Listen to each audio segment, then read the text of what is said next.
जब मैं छोटी थी तो मुझे हमेशा ऐसा लगता था कि जब भी गवर्नमेंट के पास फंड्स की कमी होती है या हमारे कंट्री में कहीं भी पैसे की कमी है या गरीबी है, तो गवर्नमेंट क्यों नहीं ऐसा कर रही कि बहुत सारे नोट छाप के और दे दे सबको, और जितनी भी गरीबी है वो भी मिट जाए और फिर गवर्नमेंट के फंड्स के जो इश्यूज हैं वो भी नॉर्मल हो जाए।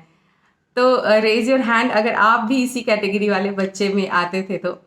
बट उस टाइम पे अपने पास में नॉलेज नहीं था, गूगल नहीं था, तो बहुत इन्फॉर्मेशंस पता नहीं थी। बट मेरा ये डाउट बहुत टाइम तक कॉन्टिन्यूड रहा। बट जब थोड़े टाइम के बाद समझ आया, लोगों से पूछा, तो पता लगा कि नहीं, ऐसा नहीं है। इतना इजी नहीं है कि सीधा नोट छाप के और दे दिया जाए लोगों को, तो फिर वो पैसे की वैल्यू ही नहीं रह जाएगी। तो कैसे नोट्स छापने का क्या प्रोसेस है, इंडिया में कौन से ऐसी जगह हैं जहाँ पे नोट्स छापी जाती हैं। तो अपने कंट्री में चार ऐसी जगहें हैं जहाँ पे नोट्स छापे जाते हैं। सबसे पहले स्टार्ट हुआ था नासिक में, जो महाराष्ट्र में है। यहाँ पे जो वेस्टर्न इंडिया को अपने रिप्रेजेंट करता है। 1926 में यहाँ पे काम शुरू हुआ एंड 1928 तक वो काम फिनिश हो गया एंड वो स्टार्ट हो गया। सो सबसे फर्स्ट स्टार्टेड जो प्लेस था फॉर जो नोट हमारे छपने के लिए, वो नासिक 1928 में स्टार्ट हुआ था। उसके बाद सेकंड मध्य प्रदेश में एक जगह है देवास, वहाँ पे सेकंड ओपन हुआ। एंड थर्ड है अपना मैसूर, जो कर्नाटक में है और साउदर्न इंडिया को रिप्रेजेंट करता है। फोर्थ इज़ इन सालाबोनी, जो वेस्ट बंगाल में है एंड ईस्टर्न इंडिया को रिप्रेजेंट करता है। तो हमारे इंडिया की जो चारों साइट्स हैं, चारों जगह पे एक बैंक नोट प्रेस है जहाँ पे नोट्स की छपाई होती है। अब ये इट्स ऐसा नॉर्मल नहीं है कि आए और कोई भी कागज़ लिया और नोट्स छप गए और आगे सबको डिलीवर हो गए।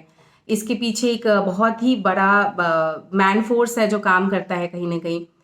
अलग अलग डिपार्टमेंट्स हैं, सबके अपने अपने काम डिवाइडेड हैं।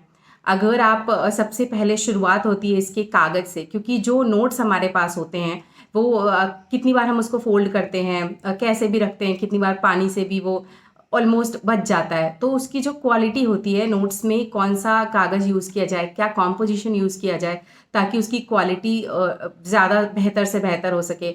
तो मोस्टली इसमें कॉटन एंड लिनन दोनों यूज़ करके ही बनाया जाता है। 75-25 का रेशियो है, बट इसमें और भी चीज़ें ऐड की जाती हैं ताकि उसकी ड्यूरेबिलिटी जो नोट की है वो बढ़ाई जा सके, उसकी क्वालिटी को इम्प्रूव किया जा सके।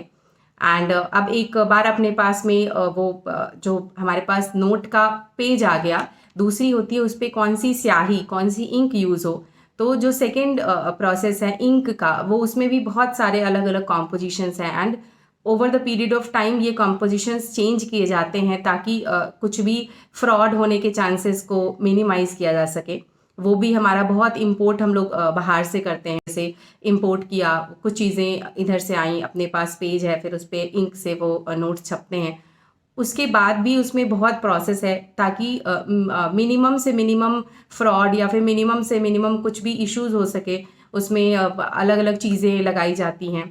उसके बाद भी अगर कोई भी नोट थोड़ा भी नॉर्मल जो हमारे रूल्स हैं उससे थोड़ा भी डेविएट करता है, तो उस नोट को वहाँ से मतलब डिस्ट्रॉय किया जाता है। मार्केट में वो नोट नहीं आता है। मार्केट में जितने भी नोट्स बाहर निकलते हैं वो सारे नोट्स, एक एक नोट की काउंटिंग, एक एक नोट का डिटेल रिकॉर्ड गवर्नमेंट के पास में होता है। इस तरीके से हमारा जो बैंक नोट प्रेस है वो काम करता है और नोटों की छपाई होती है और हमारे पास में पहुंचता है और हमारे लिए फिर वो पैसा बन जाता है और उसको हम लोग किसी चीज़ को परचेज करने में, लेन देन में उसका इस्तेमाल करते हैं। Thank you so much. अगर आपको आगे भी इस तरह के कुछ नॉलेजेबल वीडियोज़ के बारे में जानना है, आप कमेंट सेक्शन में बता सकते हैं। उस पर ज़रूर कोशिश करके वीडियो बनाया जाएगा। Thank you so much. Keep watching the financial highway.